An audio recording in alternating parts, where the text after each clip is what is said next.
Buenos días, queridos hermanos.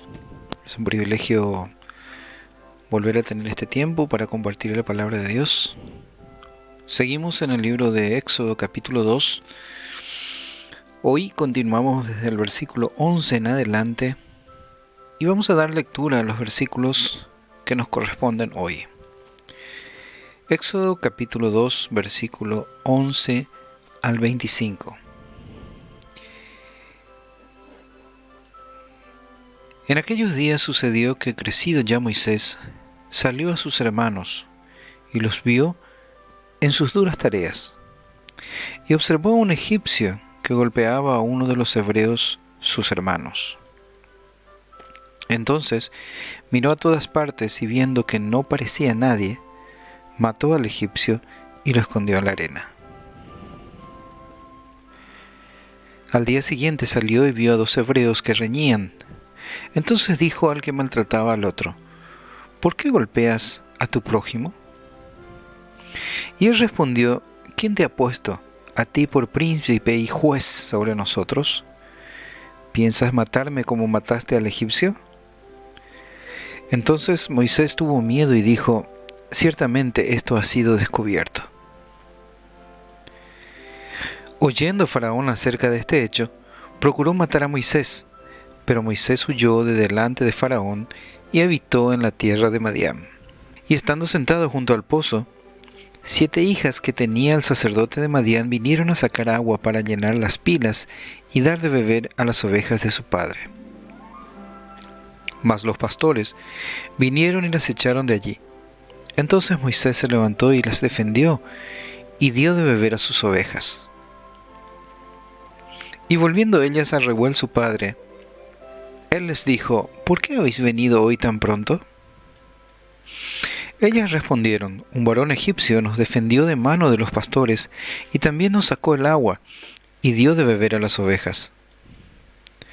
Y dijo a sus hijas: ¿Dónde está? ¿Por qué habéis dejado a este hombre? Llamadle para que coma. Y Moisés convino en morar con aquel varón, y él dio su hija Séfora por mujer a Moisés.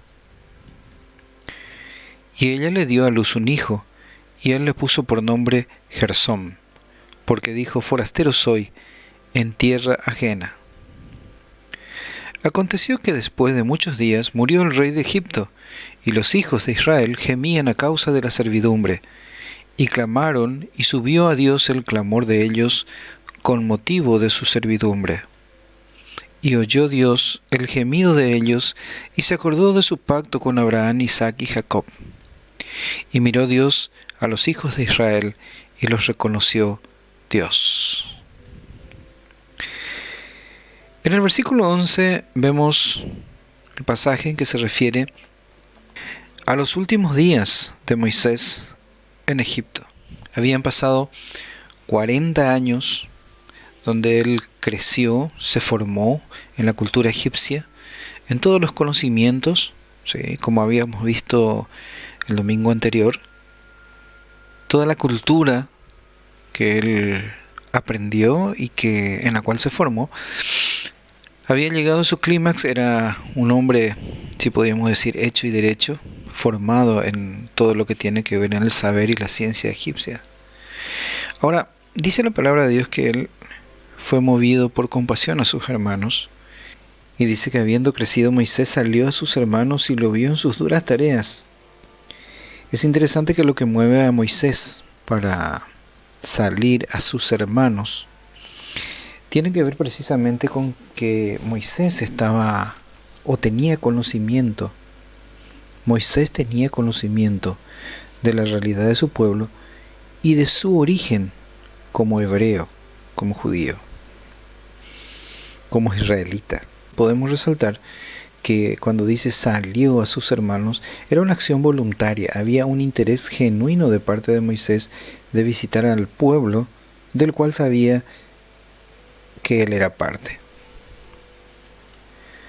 Resaltamos que el versículo habla de lo que Moisés, el versículo habla de sus hermanos, se refiere al pueblo judío como sus hermanos. Ese era el concepto que Moisés tenía del pueblo de Israel. Los consideraba sus hermanos. Él había sido formado por su propia madre, había sido criado por ella. Así que él estaba en el conocimiento de lo que tenía que ver con la historia de Israel, con la historia de Israel en Egipto. Su madre se había encargado de darle a conocer la historia de su pueblo. Por lo tanto, él va a identificarse con ellos. Se identifica con sus connacionales, se identifica con el pueblo de Israel. Otra cosa que se resalta en el pasaje es la fuerza física de Moisés. Era un hombre en sus mejores años, ¿sí? Y se resalta que el hombre que él observó golpeando a uno de los hebreos, sus hermanos, como él los consideraba, dice textualmente en el versículo 12, entonces miró a todas partes y viendo que no parecía nadie, mató al egipcio. Estamos hablando de un hombre formado en el trabajo arduo, en el trabajo difícil del día a día entre esclavos. No era cualquier persona a quien había enfrentado en forma física y lo había matado. Así que Moisés disfrutaba de una capacidad física también excepcional. No solamente su inteligencia, su intelecto, sino también de una fortaleza física que le permitía, en este caso le permitió, defender a un hebreo que estaba siendo castigado por un egipcio y atentar contra su vida. Ahora es interesante que la palabra que se refiere y que se repite varias veces en estos pasajes tiene que ver con lo de, en la traducción que nosotros tenemos dice, y mató al judío. Pero la palabra que se refiere a este hecho es la que nosotros podemos traducir como golpear. Ahora, si resaltamos los puntos que involucran en este pasaje, vamos a encontrar que Moisés golpeó y mató al egipcio. Pero también en los versículos siguientes encontramos que un hebreo golpeaba a otro hebreo. Por lo cual es interesante resaltar después que cuando Moisés encuentra a un hebreo golpeando a otro hebreo, le responde, sobre todo reprochándole, ¿quién te ha puesto como príncipe y juez sobre nosotros? Es muy interesante la reacción y las palabras que usa porque se refiere precisamente a eso. ¿Me vas a golpear a mí también como lo hiciste con el egipcio? Ahora, vamos a ver entonces en el siguiente versículo, en el versículo 12. Vamos a concentrarnos en el primer párrafo del versículo 12 cuando dice, entonces miró a todas partes. Es muy interesante que el comportamiento de Moisés resalta un nivel moral muy particular y, por si se quiere, muy conocido en nuestra realidad. La psicología dice que la moral de un niño se basa en que él toma sus decisiones dependiendo del castigo que pudiera o no recibir por ellas. Cuando un niño quiere tocar algo prohibido o peligroso, muchas veces le decimos no lo toques, no lo hagas, y capaz que si vuelve a intentar viene el castigo por la desobediencia. Pero la moral de ese niño sencillamente responde a que haya o no un castigo por lo que hace. ¿Cuánta gente conocemos que llega a un semáforo en rojo y si hay policías que pudieran multarle, respetan la señal? ¿Sí? Sin embargo, otros, echando una mirada a los lados, como decía Moisés, pueden tomar la decisión de no respetar las señales de tránsito u otras leyes cuando no hay nadie que los castigue. Esa era la moral que tenía Moisés. Por eso vamos a definir la moral. Dice el diccionario que son normas que dirigen el comportamiento de las personas en una comunidad. Esa es la moral, esa es la definición de lo que significa moral. Ahora, las decisiones que Moisés tomaba dependían de la existencia de un posible castigo. ¿Sí? Es literal cuando dice ahí en el versículo 12, entonces miró a todas partes y viendo que no había nadie, entonces se enfrenta al egipcio y lo mata. Un detalle interesante que resalta el autor es que lo escondió en la arena, escondió el cuerpo en la arena. ¿Hubo un atentado deliberado? Una cuestión muy llamativa es que Moisés mira a ambos lados para ver quién está o quién no pudiera castigarle para tomar las acciones. Y nosotros cuántas veces vemos, inclusive entre cristianos, gente que llega a un semáforo y si no hay nadie que lo pueda multar, pasa, no respetando las señales de tránsito, o en diferentes áreas de la vida en donde nos manejamos. Ahora, es interesante que cuando el hebreo reclama, ¿sí?, y le reprocha a Moisés diciéndole, no me vas a matar como al egipcio, Moisés hace un cálculo rápido. ¿Quiénes estaban en ese momento? Moisés, el egipcio que terminó muerto, y por supuesto su hermano, entre comillas, su hermano hebreo a quien él había defendido. ¿Quién había divulgado lo que pasó? Moisés, evidentemente no. El egipcio tampoco, porque estaba muerto. Así que el único que pudo haber divulgado era precisamente el hebreo a quien él salvó, a quien él defendió. Esa era la realidad de las acciones que Moisés tomó, buscando hacer la voluntad de Dios, buscando hacer lo que él creía correcto. Ahora, por eso vamos a decir que buscar hacer la voluntad de Dios por nuestras fuerzas no produce el resultado esperado. Efectivamente, esto es lo que pasó en la vida de Moisés. Él buscó hacer lo que se supone que debía, que era libertar a su pueblo, libertar a sus hermanos hebreos, pero lo hizo en su propia fuerza, y el resultado fue totalmente fuera de lo que él esperaba. Me imagino a un Moisés sorprendido por la reacción de su pueblo, de sus hermanos, porque cuando él se identificó con los suyos, fue mal entendido y rechazado. Y lo único que tuvo que hacer posteriormente sencillamente fue huir. Ahora, aquí vamos a resaltar, al cerrar esta porción, vamos a resaltar cuán importante es la influencia de una madre en sus niños. En la vida de Moisés, muy en particular, hay una influencia muy especial de parte de su madre. El papel de la madre de los niños destinados a transformar la historia.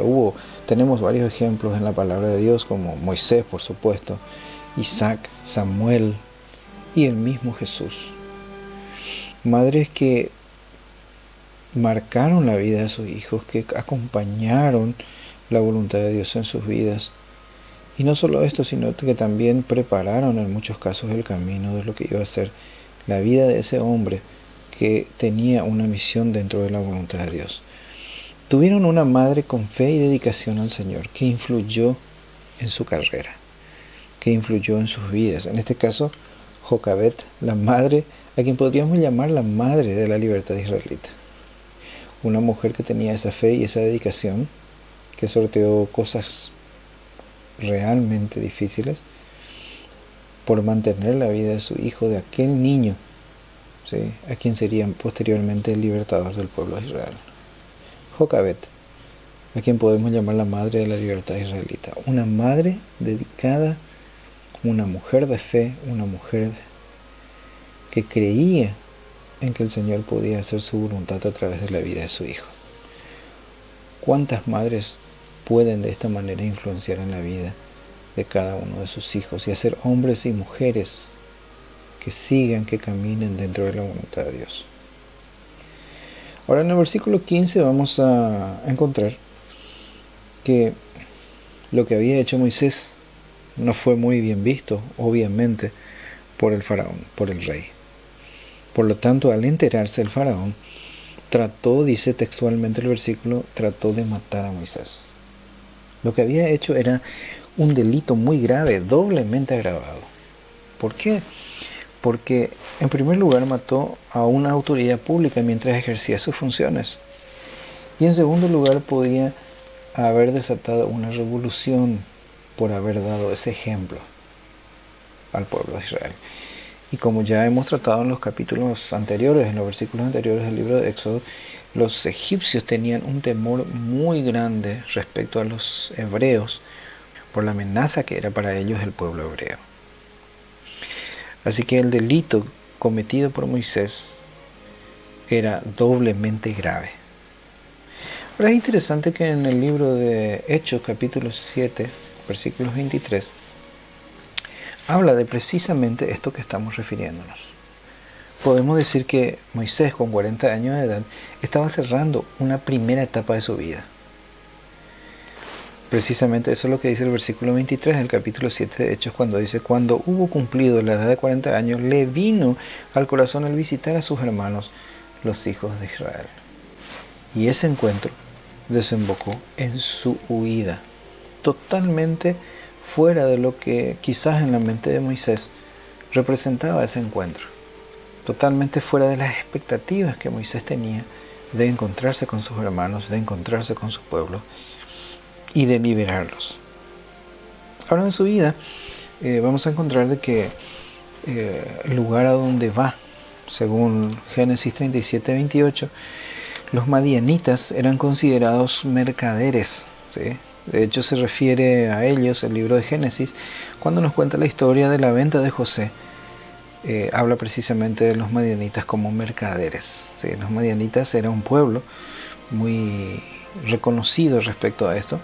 También en el capítulo 25, versículo 1 y 2, podemos encontrar de que eran descendientes de Abraham. En el versículo 1 dice: Abraham tomó otra mujer cuyo nombre era Setura, la cual le dio a luz a Simram, Joksán, Medán, Madián, Isbac y Sua. Madián era el antepasado, era el ascendiente de los madianitas, a donde ahora estaba huyendo Moisés, a la tierra de los madianitas, a donde él huía en este momento. Y sí, por cierto, su tiempo no había llegado. Fue un primer intento, un primer encuentro de ejercer quizás el libertador de su pueblo, pero el resultado fue totalmente inesperado para Moisés. En Hebreos 11, 24 al 26 dice: por la fe Moisés, hecho ya grande, rehusó llamarse hijo de la hija de Faraón, escogiendo antes ser maltratado por el pueblo, con el pueblo de Dios, que gozar de los deleites temporales del pecado, teniendo por mayores riquezas el vituperio de Cristo que los tesoros de los egipcios, porque tenía puesta la mirada en el galardón. Es interesante que a raíz de todo lo que ocurría en la vida de Moisés, podemos decir que fue sacado del palacio por las circunstancias que lo rodeaban y fue llevado al desierto. Fue sacado del confort, de la abundancia, de la vida real de Egipto y fue llevado al desierto. En el versículo 23 al 25 vamos a volver a leer esos versículos donde dice: y aconteció que después de muchos días murió el rey de Egipto, y los hijos de Israel gemían a causa de la servidumbre, y clamaron, y subió a Dios el clamor de ellos con motivo de su servidumbre. Dios nunca se olvidó de su pueblo. Es interesante que el pueblo, después de 400 años, pudo haberse alejado de Dios, pero en su dolor, en su sufrimiento, aún clamaba a Dios, ¿sí? Porque dice en el versículo 23: y subió a Dios el clamor de ellos con motivo de su servidumbre. Y ahora resaltamos que el autor también cambia el énfasis. Antes se refería a ellos como los hebreos, pero ahora los menciona como los hijos de Israel. Hermano y hermana, aquí hay que resaltar lo siguiente: Dios obra sin que Israel lo sepa. Él estaba obrando, el Señor estaba obrando a pesar de que su pueblo quizás pensaba de que Él estaba lejos, aunque parecía que estaba ausente. Pero Dios estaba obrando, Dios tenía un plan que se cumpliría soberanamente por parte de Dios. ¿Cuántas veces hemos pasado por situaciones en que pensamos que Dios está ausente de nuestra realidad, que Dios está lejos de nuestras vidas? Pero Él aún sigue obrando, aunque no lo sepamos. Por eso en este tiempo vamos a hacer una conclusión, un resumen, con las siguientes preguntas, 4 preguntas finales para meditar en este pasaje. Y la primera pregunta dice: ¿has querido hacer la voluntad de Dios por tus fuerzas? ¿Cuántas veces hemos querido hacer lo que creemos que Dios quiere para nosotros, pero solo en nuestra fuerza, en nuestras capacidades humanas, sin depender de su voluntad, sin depender de Dios mismo. ¿Cuántas veces hemos querido hacer eso en nuestras vidas? Buscar hacer la voluntad de Dios, pero por nuestras fuerzas humanas, por nuestras habilidades y capacidades meramente humanas. La segunda pregunta nos lleva a pensar respecto al tiempo de Dios. Moisés tuvo un primer encuentro en donde pudo ejercer de libertador de su pueblo, pero fue rechazado y mal entendido. Tuvo que esperar el tiempo de Dios, y el tiempo de Dios era 40 años en el futuro. La pregunta es, ¿esperas en el tiempo de Dios? ¿Estamos dispuestos a esperar en el tiempo que Dios tiene marcado para muchas cosas en nuestras vidas? La tercera pregunta es, nuevamente, mencionar a las madres. ¿Has valorado la influencia de una madre de fe en la vida de sus hijos? Muchos de nosotros tenemos el privilegio de tener todavía nuestras madres, madres que oran por nosotros. Pero cuán importante es resaltar la influencia de una madre de fe que ora por sus hijos, lo que impacta en la vida de ellos y les ayuda y les atrae a la vida cristiana, a la vida de una relación personal con Jesús. Madres que oran por sus hijos, madres que acompañan, madres que, como Ana, que estuvimos estudiando hace un tiempo, derraman su corazón ante Dios por sus hijos. Y finalmente, ¿cuántas veces sentiste que Dios estaba ausente de tu realidad, ausente de aquella situación difícil?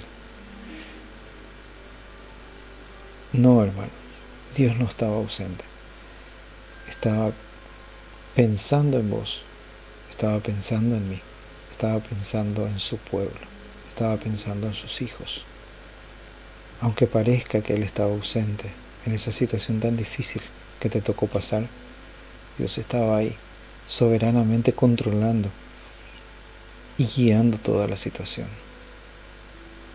Que podamos ver esa realidad con los ojos de la fe, basados en el ejemplo que la palabra nos registra de la vida de Moisés. Una vida que sirvió para poner el plan de Dios en marcha para su pueblo. Muchísimas gracias y que Dios añada bendición a su palabra.